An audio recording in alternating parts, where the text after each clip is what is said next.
my name is Laura Buckwell, and today we are here with Jan Bladen, who is the former executive advisor and program lead to the Abu Dhabi global market. He's also the founding COO of the Dubai Financial Services Authority. And today we are going to be taking a look at some of the challenges faced by CEOs here in the region in terms of talent shortages, corporate governance, as well as cultural barriers. Jan, thank you so much for joining me today. It's a pleasure to speak with you. Now, let's start right from the beginning. Now, you were born in Holland. You hold dual citizenship in both the UK as well as Switzerland. You speak 3 different languages, and you've lived in a staggering 11 different countries. Tell us a little bit about how this has shaped your professional life to date. First of all, it kept me on a lot of planes. So I think my passports look like they're torn and worn all over the place.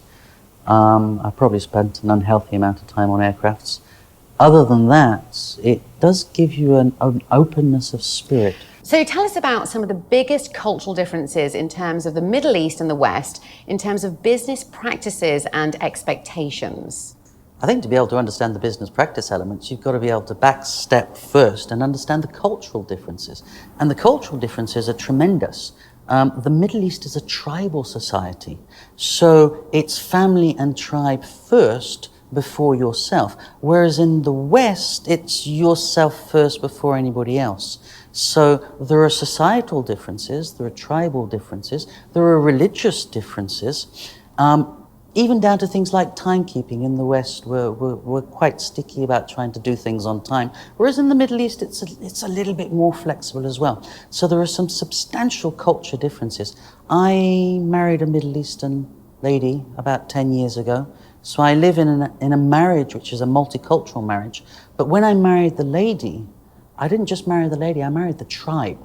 And that gives you an example of some of the cultural differences that really do exist. In the West, we will do business together, and maybe one day we'll get to know each other, and maybe we might become friends. Whereas in the Middle East, we're going to get to know each other first, we might become friends, and then we maybe do business.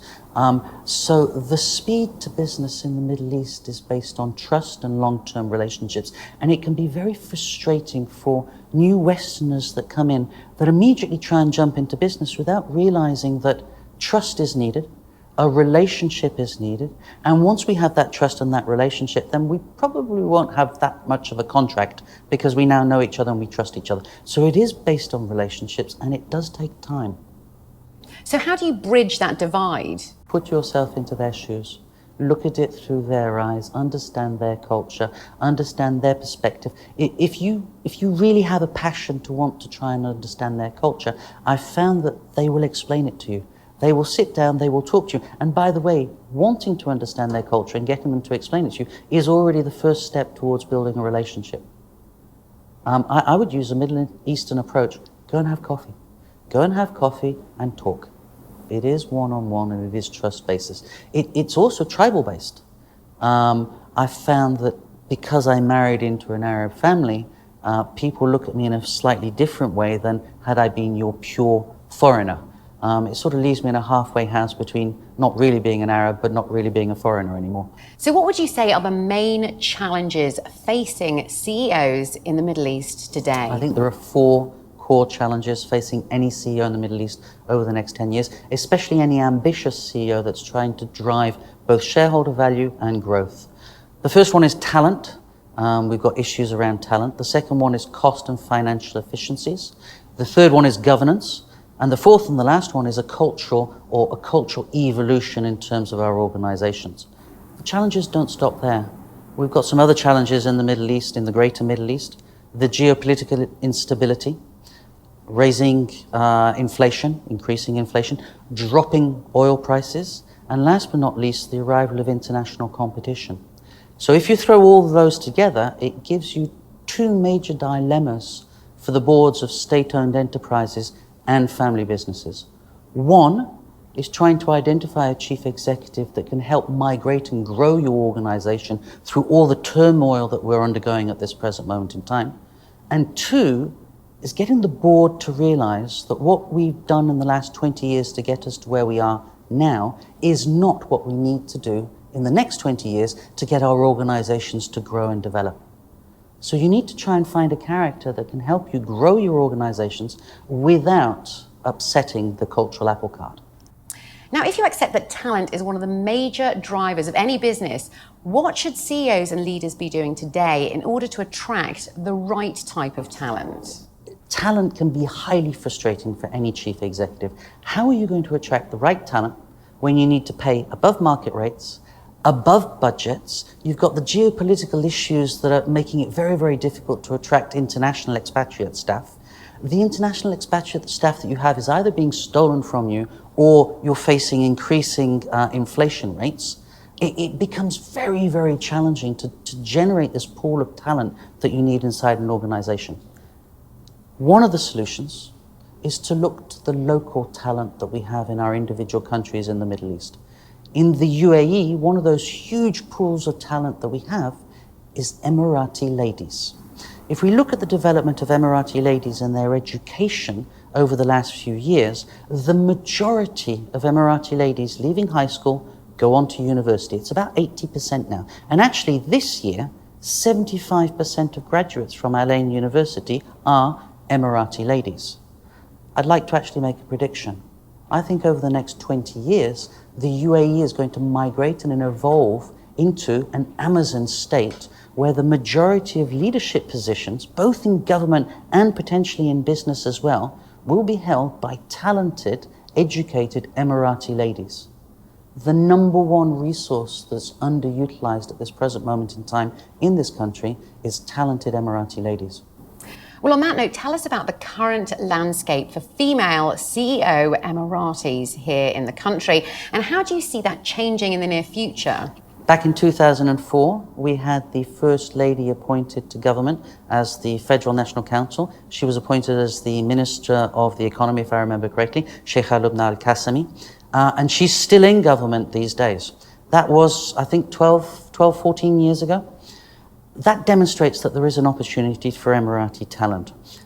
Cultures will also evolve over the next 20 years. So as our young Emirati talent grows, as our young Emirati ladies develop and gain the experience, the potential opportunity to have CEO Emirati ladies is absolutely there. And it will be an opportunity for them right to pick at the right moment in time. Now, I understand you already have quite a lot of experience in setting up a program to recruit and train local talent. Tell us a little bit more about this.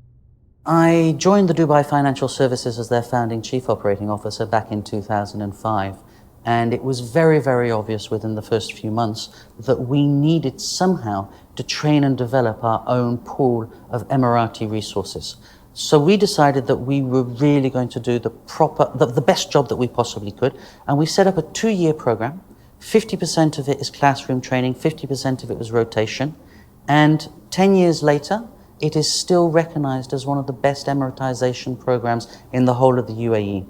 When I joined the DFSA right at the beginning, we had virtually no Emirati staff, no Emirati talent. When I left 10 years later, 30% of our regulatory staff were Emirati talent, that every single one had been trained by us, and the majority are ladies. CEOs must recognize that Emiratization is actually good for your organization. It's an untapped source of local and naturally available talent. Train them yourself, bring them on yourself, develop them yourself, grow them in terms of the knowledge and the industry experience that you need. Yes, some of them will be stolen from you. That's just a part of doing business. But the elements that you retain will then be able to grow inside your organization and will add substantial value. Now, to date, the implementation of corporate governance here in the Middle East has not been successful, simply because it hasn't been needed. Tell us a bit about how this landscape is actually changing and what this means for business leaders in the region. You made a correct statement. Corporate governance up till now has not been needed. The majority of organizations are either state-owned enterprises or large family businesses, and the access to funding for them was relatively simple. Banks had liquidity, and you didn't need this complex level of corporate governance to be able to attract funds. The landscape is changing. International competition is arriving. They've got lower weighted average cost of capital than we have because of very good corporate governance levels. They're experts in terms of operational efficiencies and running operations. So they're going to enter our markets as our protection diminishes, and they're going to undercut us both in terms of operational efficiency and in terms of margins. Now, you've been making quite a lot of noise in the media recently with your view that businesses must start focusing on operational efficiency. What exactly does this mean then? We went through dramatic growth in the GCC and the UAE between 2000 and 2007. So revenue figures were going up, but our improvement in terms of operational infrastructures remained exactly the same. As a consequence, service level plummeted. We've been creaking in terms of our operational infrastructure. The way we do things is not as efficient as it should be. Traditionally, what we've done is we've just added on more labor to the same environment without improving policies, procedures, processes, or controls. If you just continuously add on revenue to the same infrastructure, at one point you're going to start to have a negative margin rather than a positive margin, and economists call that diseconomies of scale rather than economies of scale. So we need to go back to basics. We need to make sure that our organizations are run highly efficiently, highly competitively, with good financial margins and good governance. So why exactly is this important, and how do you think companies here in the Middle East are not operating efficiently in these core areas? Look, it's very simple. It's historical. We've operated in an environment which was relatively protected. We had cheap labor, we had low taxes, and very little competition. So there was no drive to want to actually create highly efficient or cost leadership organizations that were focused on pure efficiency. We just didn't need it. So it was natural that our organizations evolved to the stage where they are now. That said, things are now changing. So what's the answer? What should CEOs be doing in order to ensure operational efficiency then? Times are changing in the Middle East. As our legal and monopolistic barriers to entry to the market are coming down, we're starting to see the arrival of international competition with good governance, lower weighted average cost of capital, well-run organizations with highly efficient operations. They're going to be undercutting us in the marketplace. They're going to be wanting market share. They'll even be able to undercut some of our local pricing structures because of their efficiencies. Therefore, we need to adapt. And what we first must accept was that what we've done in the last 20 years to get us to where we are now is not what we need to carry on doing to get us to where we need to be in the next 20 years. Charles Darwin was an English naturalist, and he was well known for some of his evolutionary theory. Some of his work can be paraphrased as follows. It's not the strongest that survive or the most intellectual that survive. It's those that best adapt to a changing environment. So if Charles Darwin was going to be giving any advice to Arab leadership in the Middle East, it might be Arab leadership, adapt or die. The whole business environment globally is evolving as well. So you've got global drivers, including regional drivers, and then those are driving local drivers as well. It's a continuous evolution of business practices, business development. Very few organizations these days are able to carry out business as they did either 10, 20, or 30 years ago. The human relationship element is absolutely critical and is important, but the way we do business in terms of our operations and our strategy has evolved. Look, there are various key elements that leadership in the Middle East now needs to focus on. One, we've got to get our corporate governance in place. That will allow us to get good operations. It'll allow us to get lower weighted average cost of capital. We need to develop our boards with experienced board members who will therefore and then drive strategies and better strategies into our organizations so that we can resist the arrival of international competition. We need to retain our talent, and we need to improve and strengthen our organizations. All of that with the view of doing two things: driving growth and driving shareholder value over the next 10 years.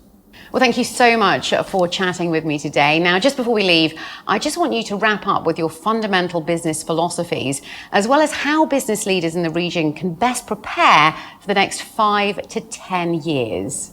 I think it's a combination of many things. One, understanding the international marketplace, understanding the drivers that drive shareholder value, but also understanding the cultural elements. You need to blend all of those together. You can't walk through the the cultural elements without taking them into account. And yet you cannot ignore the international pressures that are coming in and that are starting to affect our economies in the GCC. Jan Bladen, it's been an absolute pleasure speaking with you, and thank you very much for your expert insight there. We look forward to your next topic. Thank you very much again.